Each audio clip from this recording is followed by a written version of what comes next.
Hello friends, I am glad to see you again. Today I will tell you about a housing association that decided that they could build a road on my land. You won't believe what I came home to after a 5-day business trip overseas. I'm still trying to wrap my head around the sheer audacity I encountered. Let me back up a little to set the stage. I live on a piece of property that I inherited from my great-uncle a few years ago. It's tucked away in a quiet, unincorporated stretch of land, just outside a larger suburb. I prefer not to name any specifics. My house is at the end of a long dirt driveway, and at the bottom of the property is a beautiful little pond that I've worked hard to maintain. It's not massive, but it's a serene spot. There are tall, old trees providing shade, a few benches, and a small wooden dock I put in so I could fish or just sit and dangle my feet in the water on hot summer days. Ever since I moved in, I've cherished that sense of peace and privacy. There's barely any traffic on the main road, and I can go out back whenever I want, coffee mug in hand, to watch ducks glide across the pond or listen to the wind rustle through the leaves. It's the type of setting that can make you forget the rest of the world is out there. For me, it became a haven, especially after long hours of work. I'm pretty hush-hush about my career. It keeps me busy, and sometimes I'm required to make quick trips to other states or even overseas. That's exactly what happened a few weeks ago. Before I delve into the real conflict, I should explain a bit about my local community. Nearby, there's a neighborhood with well-manicured lawns and a large sign out front proclaiming something like, "Welcome to the best estates," though that's not its real name. That neighborhood has a homeowners association. Everyone calls it the HOA for short, of course. It's a large, somewhat powerful group that enforces various rules about house color, lawn care, and all those typical regulations. Some folks don't mind the HOA because it keeps property values high and fosters a certain uniformity they like. But me, I'm not part of it. My land is older, technically outside the official boundaries of that development, and there was never a reason or a need for me to join. My great-uncle had been approached by them once or twice, but he politely declined their offers to merge his property into the HOA's domain. At the time, they didn't push it because my great-uncle was known to be stubborn as a mule when it came to preserving his independence. I guess I inherited that same streak because I never had the slightest intention of signing over my property rights. I always had the sense that a few folks from the HOA disapproved of me or thought I was holding out, though I couldn't see how my refusal to join was harming them. They have their community, and I'm quite content on my separate parcel. Initially, I had no real conflict with them. Occasionally, a couple of them would wave if they drove by, and I'd wave back. We existed in parallel. That is, until they decided to do something that still makes my blood boil whenever I think about it. About a month ago, I had to leave the country for 5 days. My employer was opening a new branch, so I flew overseas to meet with some colleagues and handle certain logistical matters. I'm deliberately being vague because the specifics of my job aren't important to this story. What's crucial is that I was gone, entirely out of town, unreachable except by phone or email, and I certainly wasn't there to keep an eye on my property. Apparently, that was all the opportunity the HOA needed to make their move. When I returned, jet-lagged and hungry, I drove my rental car down the usual winding roads until I reached my land. As I turned onto the short approach that leads to my driveway, I nearly slammed on my brakes in confusion. At first, I thought my eyes were tricking me. There was a fresh stretch of poured concrete cutting across the southern edge of my property, right near the pond. It looked like an extension of the existing main road, except it now carved a path around a few wooded sections and created a direct shortcut. In other words, someone had forcibly built a brand new piece of road over my private land. I parked my car in the usual spot and approached the brand new concrete. It was still fairly fresh. The edges looked damp in places, and there were no cracks or weathering. My shock quickly gave way to anger. Who had authorized this? I definitely hadn't. It was distinctly on my property, judging by the old stone boundary markers, which I recognized even if others might not, and the new road was wide enough for at least 2 lanes of vehicle traffic. The path cut right around the backside of my little pond, heading off toward a cluster of houses in that HOA development. I was livid. The first place I went was my mailbox. Maybe there was some notice from the county or something I'd missed. Sure enough, stuffed in my mailbox was a letter from the local planning office, stating that a private development group had applied for and been granted a permit to update existing roads. The letter said something about an accelerated process due to public interest and safety. I thought it had to be some kind of error because, again, my property was not part of that neighborhood. No one could just come in and build a road, right? You'd think so, but apparently, the HOA had found some twisted justification to argue that this was a necessary extension for the public's benefit. I was so outraged that I nearly broke a sweat standing there by my mailbox in the afternoon sun. My property had been violated, plain and simple. The idea that they had the gall to do it while I was away was even more egregious. Instead of collapsing on my couch like I'd usually do after an international flight, I stormed right over to the nearest house that I believed was affiliated with the HOA. That house belonged to a person I'll call Jonah. He was the vice president of the HOA board the last I heard. Jonah's place was a few blocks away from my property line, but the new road was obviously meant to tie in with the well-paved street near his home. When I got there, Jonah was out mowing his lawn. He shut off the mower as I stomped over, and before he could say hello, I demanded to know what in the world they were doing on my property. He had this smug look as if he'd anticipated my arrival, but was already preparing an explanation. Jonah told me that the HOA had decided to optimize the neighborhood roads so that people wouldn't have to drive such a circuitous route to get in and out. This new road effectively cut travel time in half for a large chunk of the residents. Then he pivoted, claiming it also benefited me because now I had an improved paved entrance close to the pond, which they believed I could use for easier access. I almost laughed at the nerve. I told him in no uncertain terms that I never asked for or wanted a paved shortcut across my land. I made it crystal clear that I liked the privacy, the quiet, and the unpaved buffer that kept traffic away. Jonah tried to reason with me, acting as though it was a done deal. He insisted it was best for everyone and that I should be grateful. When I pointed out that they had no right to build on my land, Jonah shrugged and said something about an easement that had existed for decades. My response was immediate. That's an old logging trail easement. It doesn't give you permission to pave a two-lane road. He looked a bit caught off guard by my knowledge. The logging easement was one that my great-uncle had allowed long ago for a local timber company, and it had long since expired. Jonah ended the conversation by saying that if I wanted to dispute it, I should talk to the HOA lawyer. He gave me a business card, which I refused to accept. Furious, I went home, slammed my door, and started calling around to figure out what exactly I could do. The next day, I spoke with the county clerk's office and learned that the permit had been rushed through on the basis of public infrastructure improvement. Allegedly, the HOA had argued that the property in question was either partially or wholly under their jurisdiction. They apparently gave old documents to the city planners, maybe referencing that outdated easement, misrepresenting it as still valid. Because I'd been out of town, I hadn't been around to receive or contest the notice in person. A letter had apparently been mailed to me a week before I left, but it never arrived. By the time the official county notice was placed in my mailbox, it was too late.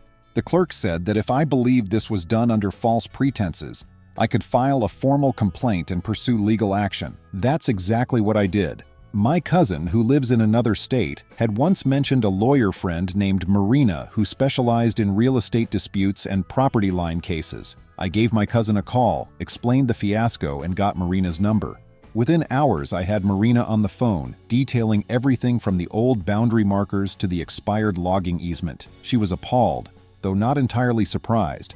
She said HOAs often become overzealous with their power. She told me that I likely had a strong case, especially if we could prove that the old easement was defunct and that I never consented to any new agreement. Marina flew in 2 days later. Before that, though, I had to endure a weekend of listening to unfamiliar cars whizzing along this new stretch of road. It was maddening. The peace and quiet I'd always treasured was gone. People were using the road as if it was their personal shortcut, saving themselves a few minutes without even questioning whether it was legitimate. I felt like my land was being trespassed on by the entire HOA. Several times I parked my car near the entrance to my driveway to dissuade them, but that caused more tension. Some neighbors honked or yelled out their windows for me to get out of the way, as if I was the rude one. Marina arrived bright and early on a Monday, loaded with a couple of thick legal texts and a binder full of reference cases. She wanted to see the property firsthand, so we spent the morning walking around, measuring distances, checking boundary lines, and taking lots of photos. Marina also had me retrieve every relevant document I had stashed away in my file cabinets: old deeds, records from the county, letters from the planning office. My great-uncle had kept meticulous records, and though it took a few hours, we found the original logging easement contract. It clearly stated that the easement expired decades ago and was strictly for logging trucks to pass through under certain conditions. The document was so specific that it even stated the width of the path, far narrower than what the HOA poured in concrete. Armed with these details, Marina said we had a compelling argument that the HOA had violated property rights without due process. We spent the next few days drafting a cease and desist letter, as well as a formal complaint to the county. During this time, I tried to be civil with some of the neighbors. A few of them apologized to me, saying that the HOA board had assured them that I was on board with the project. One older neighbor named Rosie even told me the board had mentioned I was donating a portion of my land for the good of the community. That was absolutely untrue. My blood boiled even more at the realization that they'd spread blatant lies just to push forward with this project. Rosie felt terrible. She said if she'd known the truth, she never would have voted in favor of any measure involving my land. But not everyone was remorseful. Jonah and a few other board members, like Bethany, who's the current HOA president, continued to defend their actions. Bethany, for her part, wrote me a letter that basically said the HOA was acting within its rights to develop common areas. She repeated the erroneous claim that the logging easement or some related covenant gave them the authority. The arrogance was astounding. During this same period, a side issue sprang up involving my pond. Since the new road was poured so close to the water, a small portion of the pond's bank had been disturbed. The layers of soil near the edge were torn out, presumably to make room for concrete forms, which might affect the drainage. I was worried that the pond's ecosystem would suffer. Indeed, a few fish had gone belly up shortly after construction, possibly due to contamination or stress from the heavy machinery. This added another layer of anger and frustration on my end. I'd spent years ensuring the pond was healthy for fish, frogs, and the occasional migratory birds. Now, the short-sightedness of the HOA risked damaging that small habitat. Marina recommended we include an environmental angle in our legal filings, possibly something along the lines of the HOA failing to conduct an environmental impact assessment. While that might be more complicated to prove in a civil suit, it could still bolster our case that the HOA acted recklessly without proper permits or considerations. We decided to keep that in our back pocket for the time being, focusing first on the clear matter of trespass and property rights violations. We didn't want to reveal our entire hand just yet, so Marina began with the cease and desist. We mailed it to the HOA's registered address and delivered a copy to Jonah personally. I would have liked to see his reaction, but he wasn't home. I left it neatly taped to his door in a weatherproof sleeve, along with my phone number. For good measure, we also placed a sign by the edge of the new road just before it crossed onto my land that read, "Private property, no trespassing, under dispute." The sign was stolen or destroyed by the next morning. I replaced it. A day later, it was gone again. Finally, I set up a couple of tall wooden stakes, hammered them into the ground, and affixed another sign high up so it would be harder to remove. Around this time, another subplot emerged. A neighbor named Callum had been complaining that the new road actually caused more traffic right by his backyard fence. It turned out that the newly poured road was built in such a way that it curved around my pond and then looped near the back end of Callum's property. He was also furious with the HOA, albeit for a different reason. He said it ruined the aesthetics of his yard and increased noise right where his kids used to play. Callum reached out to me to see if we could coordinate any efforts. He wasn't on the HOA board, but was a dues-paying member of the neighborhood. He felt like they never properly consulted the residents about how this new shortcut would affect some houses. Now, he was left with a constant stream of cars just feet from his fence line. Callum's involvement was a blessing. He had standing within the HOA, so his complaints and challenges couldn't be brushed off as easily as mine had been. When Callum started speaking up at the HOA meetings, it put Jonah and Bethany on the defensive. Apparently, at one HOA meeting, Bethany tried to hush Callum by stating everything had already been unanimously approved by a special vote, but when a few other residents asked to see the records of that vote, the board wouldn't produce them.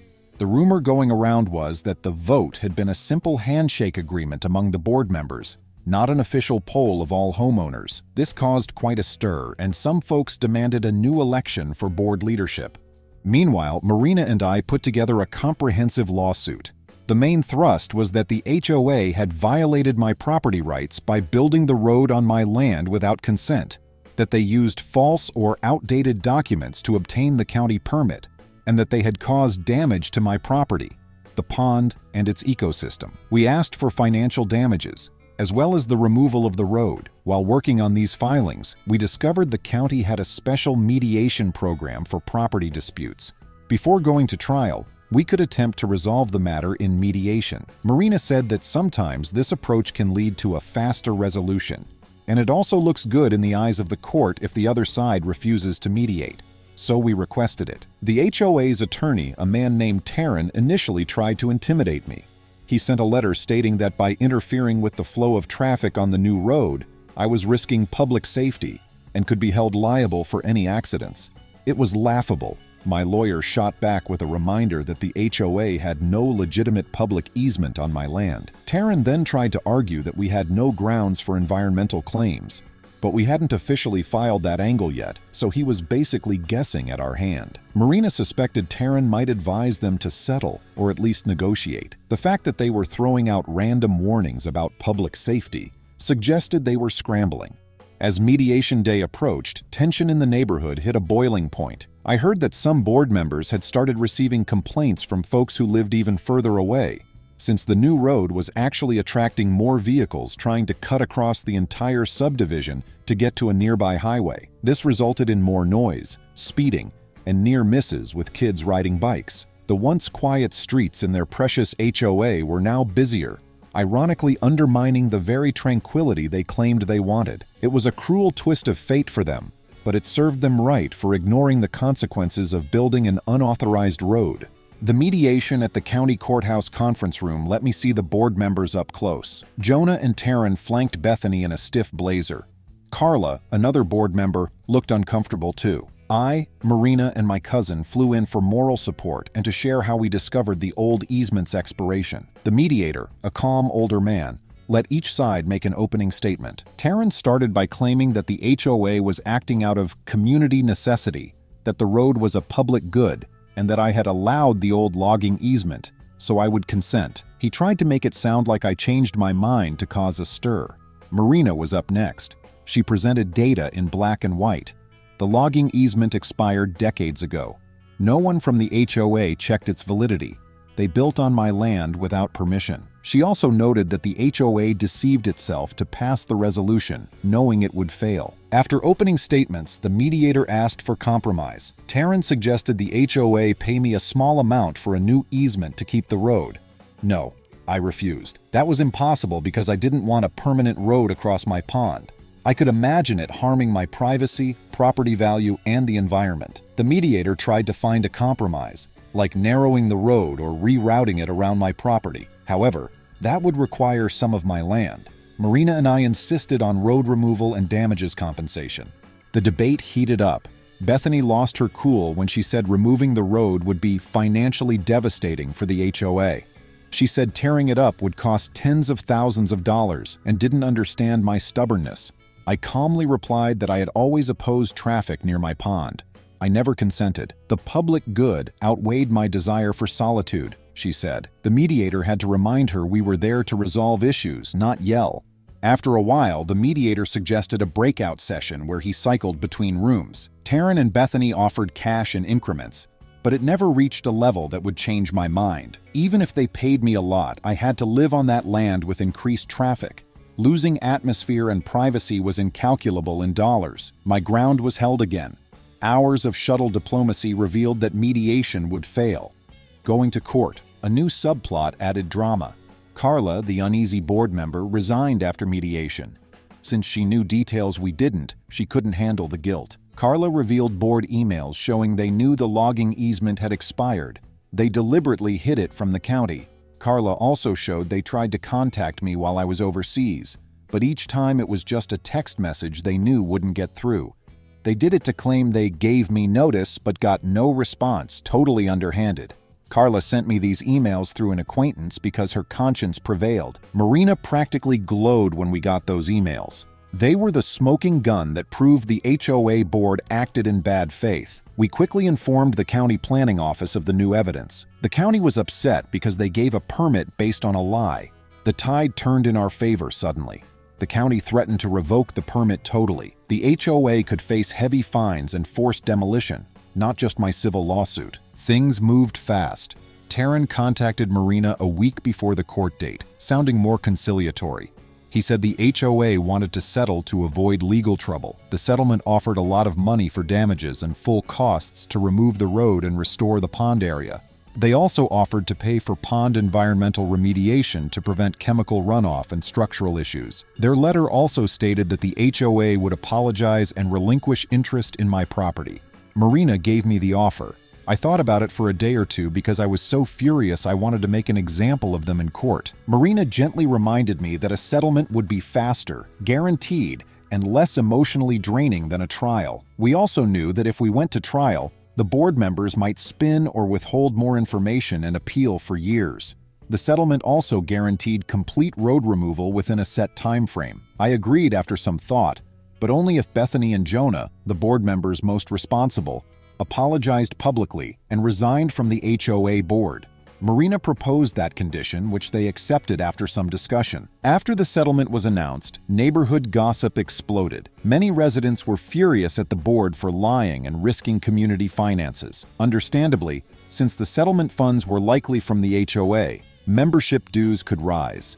In a special meeting, Bethany and Jonah announced their immediate resignation. According to my sources, the membership elected new leaders who promised more transparency. Carla, who had resigned before, was acquitted because she came forward with evidence. She was the only old leadership member with a conscience. 3 weeks later, a large crew demolished the new concrete. Watching them tear up a road laid a month earlier was odd. The whole area got muddy, but I kept my spirits up, knowing the scars would heal soon. Contractors had to replant disturbed soil with grass and local plants. An environmentalist was hired to prevent long-term pond damage, checking pH and removing hazardous chemicals. They also stocked some fish to replace those killed by construction contamination. My shoulders felt lighter when the bulldozers left and the place quieted down. One morning, I watched the sunrise on my little dock with a coffee mug. The pond reflection was calm, as if the water was healing my mind. I saw some faint tire tracks where the road used to be, but they soon disappeared under fresh grass. Callum and I kept in touch for weeks. It was a relief when traffic stopped at his backyard fence. We've become allies, determined to stop the HOA from doing that again. He's implementing internal reforms to ensure a community vote on future road proposals and expansions. I kept my promise to never join the HOA and lived my peaceful, private, and independent life. Amazingly, the county planning department wrote me 2 months after the settlement. They apologized for their oversight and said they had updated their easement document verification process. I appreciated the apology, but the HOA board was mostly to blame. The planning department only received HOA information. However, it was encouraging that the fiasco would lead to checks and balances to prevent this from happening again. Settlement helped financially. A couple of cameras near the pond and driveway entrance were part of my property security system upgrade. To avoid being surprised by someone paving over my land again, I put up a simple gate with a lock at the start of my old dirt driveway. Restocked fish helped the pond recover quickly. After the frogs returned, I saw ducks gliding across the water. My property slowly became the calm haven it always was. I occasionally see Jonah in town. He avoids eye contact, which I like. According to rumors, Bethany left to continue her HOA tyranny. The new board leadership seems more rational, and they politely asked me to join the community. My polite but firm response was, no thanks. I learned the hard way that independence, privacy, and land are valuable. A group that has shown it can't be trusted with those responsibilities won't get them. A few other board members suffered minor consequences. Tristan, who had initially supported the project, was chastised by the new board for approving questionable financial transactions to pay the initial construction crew. I didn't follow those proceedings, but I heard he had to repay funds or lose voting rights for a year. Another small, poetic justice. In a strange twist, the road incident brought me closer to some decent neighbors. Rosie, the guilty older neighbor, brought a homemade pie as a peace offering. We had a friendly conversation about how things were simpler when she first moved in, and how the HOA was just a small group trying to maintain shared spaces' lawns. It became more controlling over time. Rosie hoped the new leadership would learn from their mistakes. I told her I hoped so for everyone. I reiterated my refusal to join. One final epilogue surprised me after the settlement and road demolition. A local journalist wrote me weeks after everything was resolved. I'm not naming the small-town newspaper writer who wanted to interview me about the incident. She heard about the fiasco from public records and thought it was a warning about HOAs overstepping. I hesitated because I value my privacy, but I agreed to talk to her off the record. I wrote about my experience, emphasizing the importance of verifying property rights, reading the fine print, and defending your rights. The journalist published an article, calling me the homeowner, that showed how easy it was for a determined HOA to manipulate documents and push through a project that violated private property. It was so popular that a local TV station contacted the county. They wanted to do a segment, but the county declined to be interviewed, likely to avoid scrutiny. The situation stressed me out, but I'm glad I stood up for myself. Allowing the HOA to keep that road would have cost me my property's serenity and possibly my sense of security from owning my land. The legal victory reminded me and the community that property laws are there for a reason. You can't bulldoze someone's rights for convenience. A few months later, life is mostly normal. I still get up early on weekends to fish in the pond, watch the birds, and drink coffee quietly. New grass has grown where the road was, and a visitor to my property would never know a major construction project took place there. I occasionally find a piece of gravel that reminds me of the fiasco, which makes me smile wryly. I protected my land, and the bullies who tried to steal it gave up. I no longer have to worry about cars driving by or neighbors honking because I'm in their way. I have my always cherished private retreat in nature, away from the hustle and bustle of modern life. Never let anyone walk or drive all over you, literally or figuratively. If someone bullies you into giving up your rights, fight back. Understand your rights, gather evidence, and defend yourself. You might be surprised how quickly arrogant people back down when they realize you're not easy. I'm just glad my pond is peaceful again, and that I can breathe easy on my own land without speeding tires. Friends, thank you. See you soon.